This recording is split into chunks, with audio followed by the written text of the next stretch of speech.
everyone, it's Haley, and today is Bookmas Day 11, so I'm going to be talking about the most talked about books of 2020.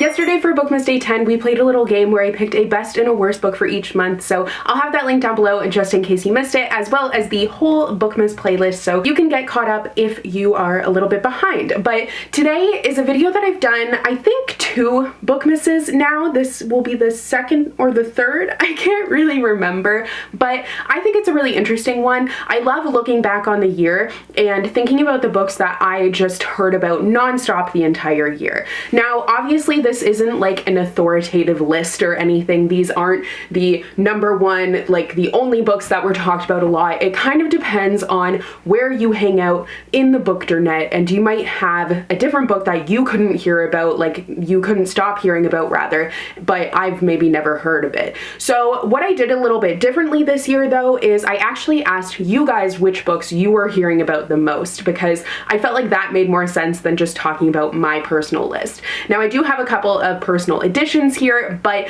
I did find that a lot of you guys hit on the ones that I feel like I just heard about nonstop. 2020 is a little bit different than other years for a number of reasons, but I feel like I also have forgotten about a lot of the books that came out early in the year, and a lot of you guys have as well, just because there has been so many distractions and so much that has happened. But if you guys actually wanted to hear about some of the books that are a little bit more underrated, I will be doing that on a later Bookmas day.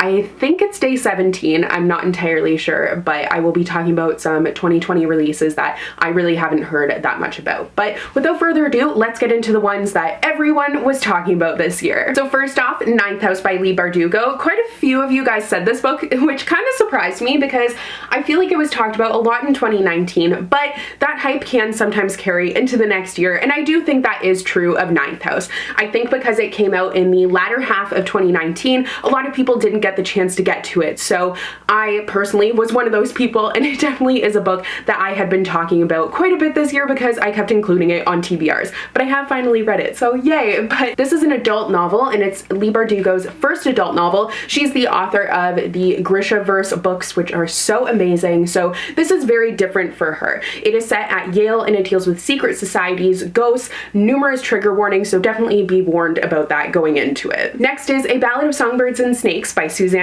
So this was the highly anticipated Hunger Games prequel, and I'm still avoiding opinions, so I really don't know anything about it, but it is all about President Snow, so you're getting a little bit of a villain backstory here, and I feel like it came out and no one was really talking about it just because it kind of came out at a very inopportune time, but it definitely is still one that a lot of people had been really looking forward to. Next is A Song of Wraiths and Rune by Rosanne A. Brown. I also heard about this book a lot this year, and it definitely is one of the things that made me want to pick it up because it does sound really good. So it is a West African inspired fantasy, and the main character's sister is abducted, and he makes this plan, or not a plan, but a deal in order to get his sister back, but that plan involves killing the princess. Now the princess though, she has some other plans. She is trying to resurrect her dead mother, but in order to do that she needs the still beating heart of a king, so that's gonna be interesting. Next up is, of course, Crescent City, House of Earth and Blood by Sarah J. Maas.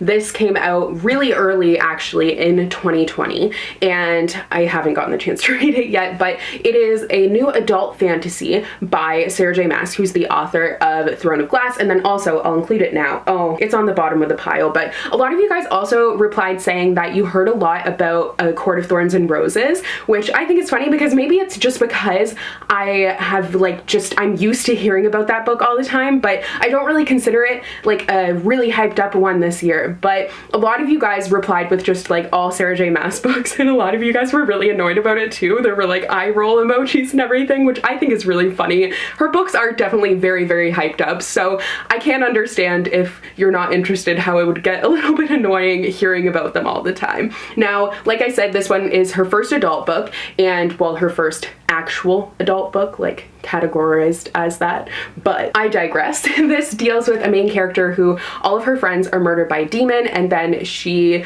sets out to avenge their death and find out what actually happened, because the suspect is behind bars, but the killings are still happening. And there's also a fallen angel, so angels and demons and all of that. Next up is a book that I feel like I'm responsible for a big part of hyping this up, and that is Lovely War by Julie Berry. This was my #1 favorite book that I read this year, so obviously I do think that it totally lives up to this hype. It is just such a beautiful love story set in World War I, and you follow 2 different love stories. It is narrated by the Greek gods, so it's mostly Aphrodite, but you also have the god of war in there. You have just all of the gods chiming in to tell these 2 beautiful, heartbreaking love stories. I just absolutely fell in love with this book, so I love the fact that a lot of you guys responded with this one, and I do think that's partially my fault, but I'm not even sorry about it. Conversely, next is The Flatshare by Beth O'Leary. This book, I think it came out last year, and there was a lot of hype in the latter half of the year, and then I feel like early in 2020 it was talked about quite a bit, and I was interested in it partially because of the hype, because I had heard nothing but good things about it, but also because the concept sounds really cool. It's about a girl and a guy who end up sharing an apartment, but they're not together or anything. It's just he's on midnight, so while he's at work she gets the apartment, and then while she's at work he gets the apartment. So they come to this agreement, but then they start to communicate via post-it notes, and they fall in love. Now, this was on my worst books of the year list, unfortunately, so I didn't really like it. I didn't think it really lived up to the hype, but I don't think it's a bad book by any means. I understand why it is talked about so much, and it might appeal to a lot of people. Next is Raybearer by Jordan Ifueko. This is a fantasy, and it follows a main character who has never really experienced the warmth of family and really wants that, but she was raised in isolation by her mother, who she never sees, is very absent, who's known as the Lady, and she ends up being sent to this competition to compete with these people to be one of the prince's chosen 11. I tend to really enjoy competition stories, so I do get why this one has a lot of hype, and I am super excited to see if it does live up to it. Next up is, of course, Beach Read by Emily Henry. I feel like this was one of the first books in the midst of March and that time of year where it was really just wild that I heard about a ton. This one and a one I'll get to a little bit later, but this is an adult romance that follows 2 characters who are writers, and they end up switching what they write for the year. The one is a literary fiction writer who's going to write romance, the other is a romance writer who's going to write literary fiction, and there's obviously, I mean, it's a romance, so there's romance there, but there's also a deeper level to it. So this was one of my favorite books of the year, so once again, one that I do think lives up to the hype. I did, like, for a while I was like, maybe it's a little bit overhyped because I think my expectations were a little too high, but the more I thought about it after I read it, I was like, no,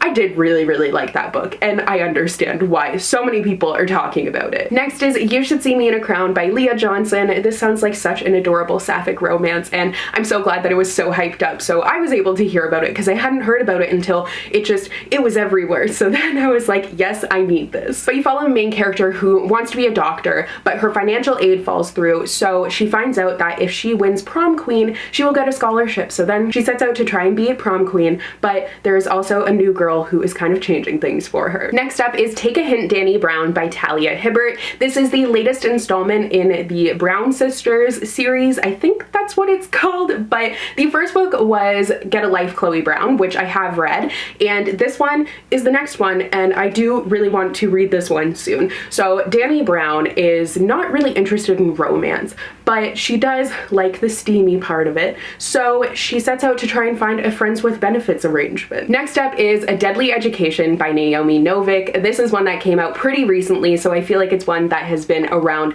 a lot recently, but this is by the author of Uprooted and Spinning Silver, which are both really hyped up books in their own right. I still haven't read either of them, but I do have this one now. So it's set at this school where it's like a competition. You can't really trust anyone. There's monsters that lurk in the halls, and basically the way that you graduate is you survive, so the stakes are high. Next is The Betrothed by Kiera.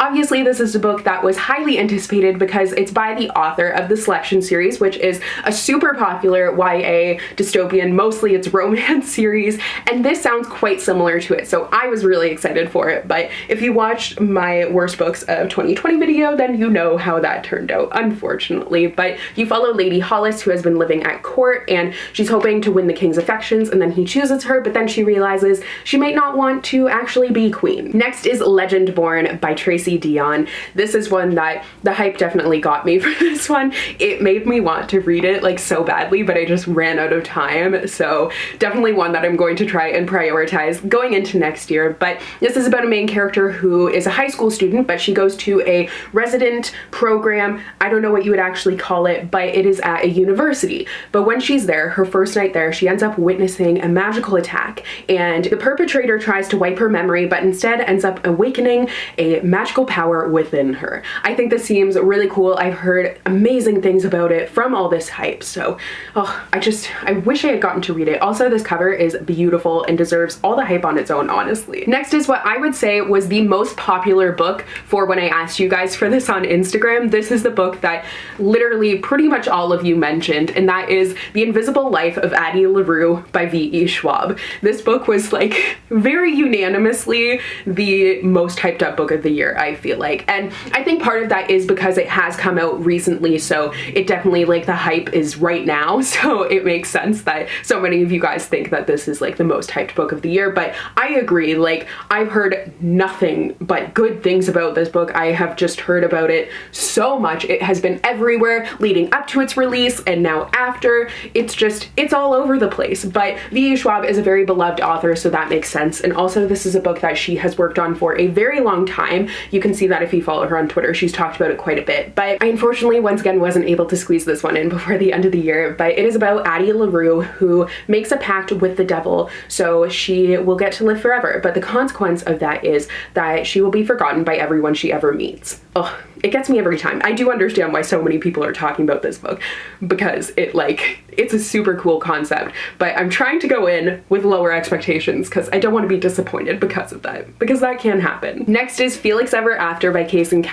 Once again, guilty of really hyping this book up, but it totally like exceeds all the hype for it, to be honest. So in this, you follow Felix, who is a transgender teen. He's dealing with transphobic bullying at school, and he also ends up finding himself in a quasi-love triangle, which he's not exactly sure how to deal with because he has never been in love before. So it's just a great, beautiful story, so much character development. Absolutely love it. Believe the hype because it totally is worth it. Next is Cemetery Boys by Aiden Thomas. Totally agree that this one was hyped up a lot, but once again, one that is for a good reason. This one also follows a transgender teen who is determined to prove his gender to his conservative Latinx family. Now, in doing so, he ends up summoning a ghost who then refuses to leave, and it's a great and beautiful story, and there's a reason so many people are talking about it and raving about it because it deserves it. Next is The King of Crows by Leigh. I actually don't think anyone gave this as an answer. This is just kind of an addition of mine. I think the reason that no one really talked about this one is because it came out in February, so it can seem like that was ages ago and like it was last year. I understand that entirely, but this is the long-awaited, highly anticipated finale to the Diviners series, so definitely one that I heard a ton about, but I do understand why it kind of fell to the wayside, especially because right now I feel like everything is like Addie LaRue, Deadly Education, so it's like, are there any other books right now? Next is Tweet Cute by Emma Lord. This is the other book that I was talking about when I mentioned Beach Read, one of the books that I feel like those two I kept on hearing about so much in conjunction with each other. Like, I think it was just around the same time. They seem to blow up. But this is a YA contemporary about these two rival, like, it's basically a Twitter war between a big McDonald's sort of like fast food chain and a smaller deli, because the big guys steal the recipe for grilled cheese from the little guys, and little do they know that it's actually two teenagers who are running these Twitters, and they are in this meme war. It's super witty, lots of fun. Next is Clap When You Land by Elizabeth Acevedo. Elizabeth Acevedo is such a talented writer, and this is her second novel in verse. She has 3 novels total, but the second one that she wrote is in prose. But I loved this story. It is following two sisters, and the one is living in the Dominican Republic and the other one is living in New York City. And they don't find out that one another exists until their father dies in a plane crash. So super emotional, obviously, but so fabulously done. So that was the last of the books that I actually own myself. So the rest I have on my phone here as a little list because I either just haven't picked them up yet or they're not exactly my taste. So next is Mexican Gothic by Silvia Moreno Garcia. This is obviously a Gothic story, but it is set in 1950s Mexico, which is super cool. It features an isolated mansion, a charming aristocrat, and a brave socialite exposing secrets in 1950s Mexico. That sounds so great, actually, and I think it is one that I should kind of look a little bit more into. I'm not like, I kind of have mixed feelings on Gothic sometimes, but that does sound like an interesting one. Next is The Vanishing Half by Britt Bennett. This is about two twins, and they grew up in this Black community, but it is a light-skinned Black community. This story deals with colorism a lot. So the one twin ends up marrying a darker-skinned man, and the other twin ends up marrying a white man. So she ends up going and passing as white for the rest of her life. So you just kind of are dealing with this community where darkness is vilified and lightness is revered, and the difference between the lives of these two twins. It sounds really cool. I actually hadn't really known what this book was about because I generally don't really gravitate towards adult books unless they're fantasy or historical fiction, but this one does sound like it's very interesting. Of course, this list would be incomplete without Midnight Sun by, what is her name? Why am I blanking on that? Stephanie Meyer. So this is the long-awaited Twilight from Edward's perspective, which she wrote, like started writing back in the day, but now it has finally been released, and it's not something I'm ever gonna pick up, but it does exist now for you twihards out there, and I'm happy for you. Next is The Poppy War by R.F. Kuang. This one I kind of debated picking up, but there are like a lot of trigger warnings for it, so I'm not sure if I will actually pick it up, but it is an Asian-inspired fantasy, and you follow a war orphan who aces this empire-wide test despite everyone's very confused on how she does that because nobody ever who is from kind of like a lower class as she is has ever been able to do that, and she's accepted into one of the most elite military schools. But because of her status and standing and even the color of her skin, she is being just targeted right from the outset, and also it's a very war-torn country. So very interesting. I've heard like amazing things about these books, so I might actually end up picking it up. We'll see. Next is The House on the Cerulean Sea by TJ Klune. This, I just like, for some reason, after hearing so much about it, it has made me want to find out more and actually like get myself a copy. So I did pre-order actually the paperback copy of it. So this is an adult fantasy, and it's about a magical island, and the main character works for the department that like oversees orphaned children. Also, the children have magic. That is definitely worth mentioning, but he ends up getting sent on this special mission. I really don't know what to expect from this book at all, honestly. The synopsis, I was kind of like, there's a lot going on here, but like, it's very, very hyped up, so we'll see. Next is Chain of Gold by Cassandra Clare. This is, of course, the latest new series. It's the Last Hour series by Cassandra Clare in the Shadowhunters world. I haven't read a Shadowhunters book in forever. This one I kind of thought maybe because it's historical, but I don't think I actually will. I have way too many other books that I want to read, but definitely very hyped up. Along with, there was like a sequel that came out, The Lost Book of White, I believe, and that one is about Magnus Chase, is that his name? No.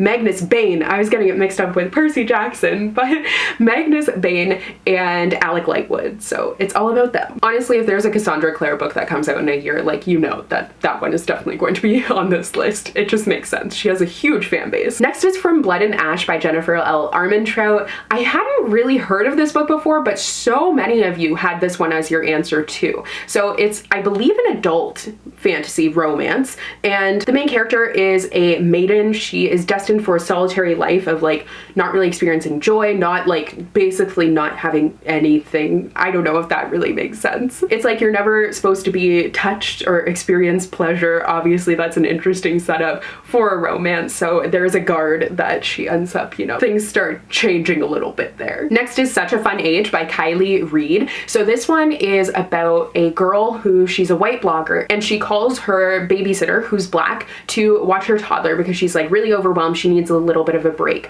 and she's like, take him to the market, whatever. So when her babysitter ends up taking her son to the market, there is a security guard who comes and accuses her of kidnapping, and the whole situation is just completely mismanaged. I believe this one deals heavily with performative activism and allyship, so I feel like the premise for it though is like super cool. Definitely a really bad situation, and it definitely is also a really relevant topic. Next is Blood and Honey by Shelby Mahurin. This is the sequel to, what is it called? I can picture the cover. Serpent and Dove, which is the witchy story that came out last year and got a ton of hype, and I read it and I thought it was just okay, but I know so many people loved it, so it makes sense for the sequel to be just as hyped up. Next is Red, White, and Royal Blue by Casey McQuiston. This for sure was a super hyped up book last year, but a lot of you guys still had it on your list for this year, and I do think it's a book that like will pretty much always be hyped up, and for a good reason, because it's such an adorable romance. It is between the first son of the President of the United States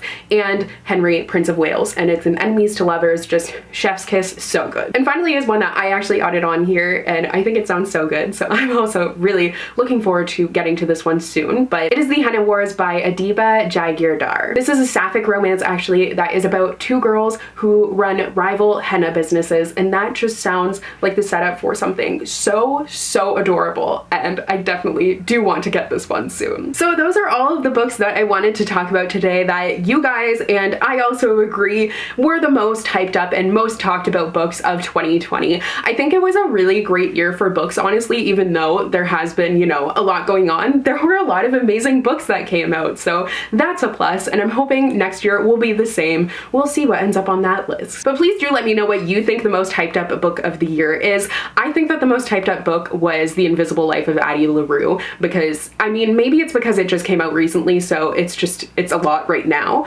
but I do think that it just seemed to be everywhere all year long, honestly. But tomorrow for Bookmas Day 12, I'm going to be talking about the books that surprised me and the books that disappointed me this past year, so don't forget to click that subscribe button so you won't miss that, and you can also click that notification bell so you will be notified whenever I post, as I will be putting up a new video every single day for the month of December, so you don't want to miss any of those. But I hope you guys enjoyed today's video. Thank you so much for watching, and I will see you tomorrow with another one. Bye!